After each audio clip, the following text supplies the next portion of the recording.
Sahabat Fresh Juice, sesaat lagi kita akan mendengarkan Fresh Juice Rabu 15 Januari 2025 bersama Father Roni Luni dari Sabah, Malaysia. Selamat mendengarkan.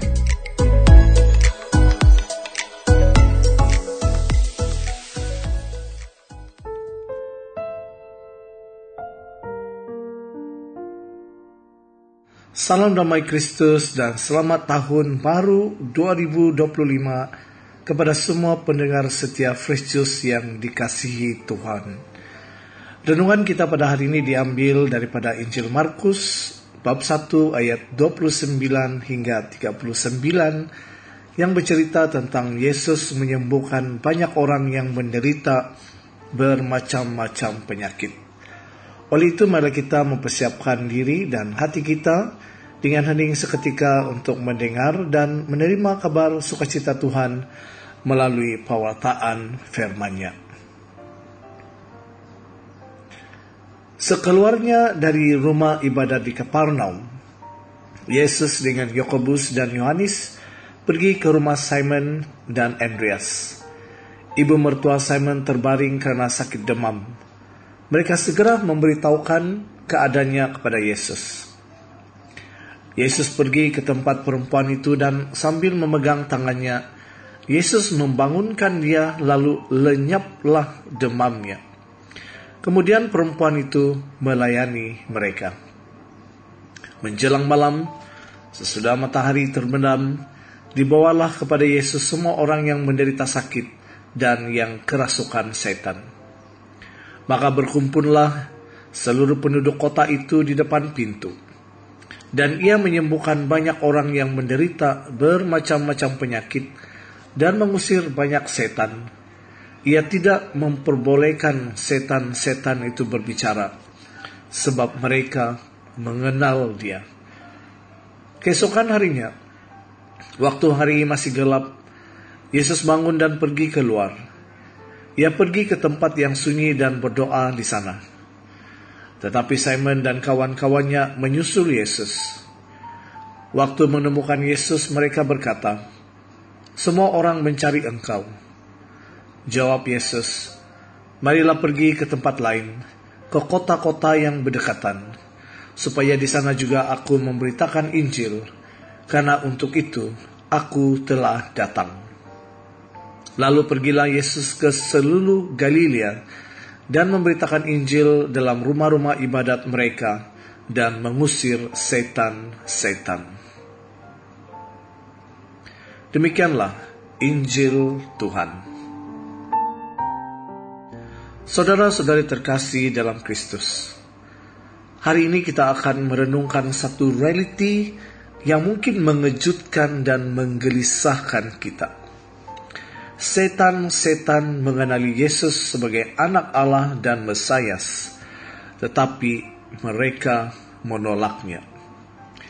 Ini adalah satu peringatan yang penting bagi saya dan kita semua tentang bagaimana pengetahuan yang tidak disertai dengan iman dan kasih dapat membawa kepada kegelapan dan penolakan. Hari ini kita bukan hanya mahu merayakan iman kita, tetapi juga mahu merenungkan panggilan kita untuk lebih mengenali dan mencintai Yesus, Sang Juru Selamat kita.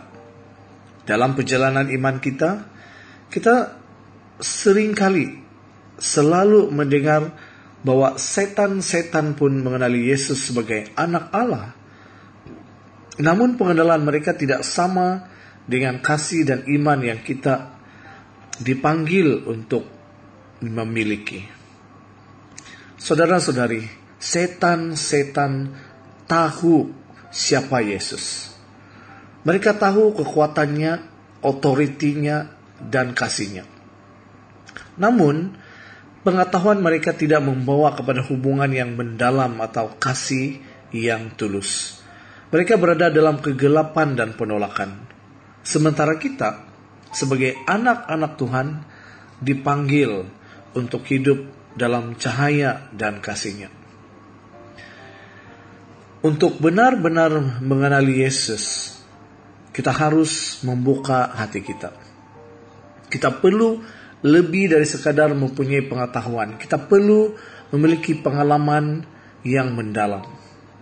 Mari kita mendalami kitab suci, di mana kita menemukan kasih, cinta, dan pengorbanan Yesus. Setiap halaman kitab suci itu mengungkapkan betapa besar kasih-Nya kepada kita. Dalam setiap doa, kita diundang untuk berbicara dengannya, untuk mendengarkan suaranya, dan untuk merasakan kehadirannya dalam hidup kita. Janganlah kita hanya menjadi pendengar, tetapi marilah kita menjadi pelaku. Mari kita hadir dalam sakramen, terutama Ekaristi, di mana kita menerima tubuh dan darahnya. Di sana kita mengalami kasih-Nya secara nyata. Melalui sakramen, kita dipenuhi dengan rahmat yang mengubah hidup, yang membantu kita untuk mencintainya lebih dalam. Ingatlah, cinta yang sejati tidak hanya diungkapkan dengan kata-kata, tetapi juga dengan tindakan. Mari kita hidup dalam kasih, melayani sesama, dan menjadi terang bagi dunia. Dengan cara ini, kita menunjukkan bahwa kita mengenali dan mencintai Yesus lebih dari sekadar pengetahuan. Kita menunjukkan bahwa kita adalah pengikut-pengikutnya yang setia. Dalam dunia yang penuh dengan godaan dan tipu daya, kita harus tegas dalam menolak segala bentuk kejahatan.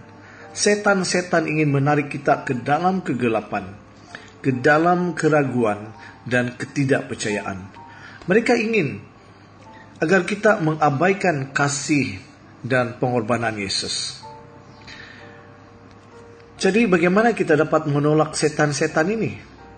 Pertama, kita perlu memperdalamkan hubungan kita dengan Yesus melalui doa dan sakramen. Ketika kita mendekat kepadanya, kita akan menemukan kekuatan untuk menolak godaan dan tipu daya. Kita harus mengisi hati dan pikiran kita dengan firman Tuhan yang menjadi pelita bagi langkah kita. Kedua, kita harus saling mendukung dalam iman. Dalam keluarga dan juga community, kita saling menguatkan dan mendorong untuk tetap setia kepada Yesus. Mari kita berbagi pengalaman iman kita, saling mengingatkan tentang kasih-Nya, dan berdoa satu sama lain agar kita tetap berada dalam jalan yang benar. Ketiga, kita harus berani untuk menyatakan iman kita di hadapan dunia. Jangan biarkan ketakutan atau keraguan menghalangi kita untuk mengakui Yesus sebagai Tuhan dan Juru Selamat kita. Mari kita hidup dengan berani, menjadi saksi akan kasih dan kebenarannya, sehingga orang lain dapat melihat cahaya-Nya melalui diri kita. Saudara-saudari, kita perlu tahu bahwa Tuhan Yesus melakukan mukjizat dan penyembuhan sebagai tanda dari keilahiannya dan sebagai manifestasi dari kerajaan Allah. Mukjizatnya adalah ungkapan kasih dan kuasa-Nya yang menyelamatkan, serta merupakan penggenapan nubuat dan tanda bahwa Dia adalah Mesias. Sebaliknya, setan dapat meniru atau melakukan tindakan yang serupa seperti mukjizat, tetapi tujuan mereka adalah untuk menipu, mengelirukan, dan membawa kepada kehancuran, bukan untuk menyelamatkan.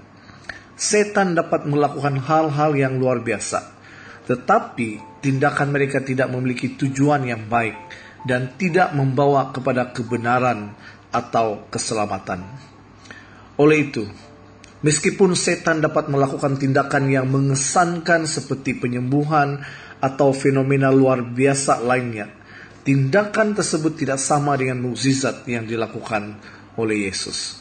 Mukjizat Yesus adalah ungkapan dari kasih dan kuasa-Nya yang menyelamatkan. Sementara tindakan setan bertujuan untuk menipu dan membawa kepada kebinasaan.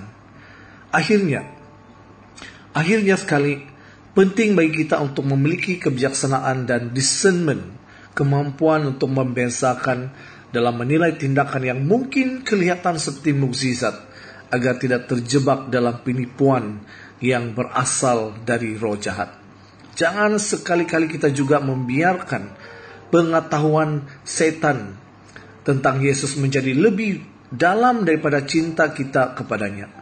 Marilah kita berkomitmen untuk mengenalinya dengan sepenuh hati, untuk mencintainya dengan segenap jiwa, dan untuk hidup dalam cahaya kasih-Nya. Dengan demikian, kita akan menjadi saksi yang hidup akan kasih Kristus di dunia ini. Amin. Sekian saja renungan hari ini. Semoga kita berjumpa lagi di seri renungan yang selanjutnya. Tuhan memberkati dan salam Fresh Juice dari Sabah, Malaysia. Sahabat Fresh Juice, kita baru saja mendengarkan Fresh Juice Rabu, 15 Januari 2025. Saya Yofi Setiawan beserta segenap tim Fresh Juice mengucapkan terima kasih kepada Father Roni Luni untuk renungannya pada hari ini. Sampai berjumpa kembali dalam Fresh Juice edisi selanjutnya. Tetap semangat, jaga kesehatan, dan salam Fresh Juice.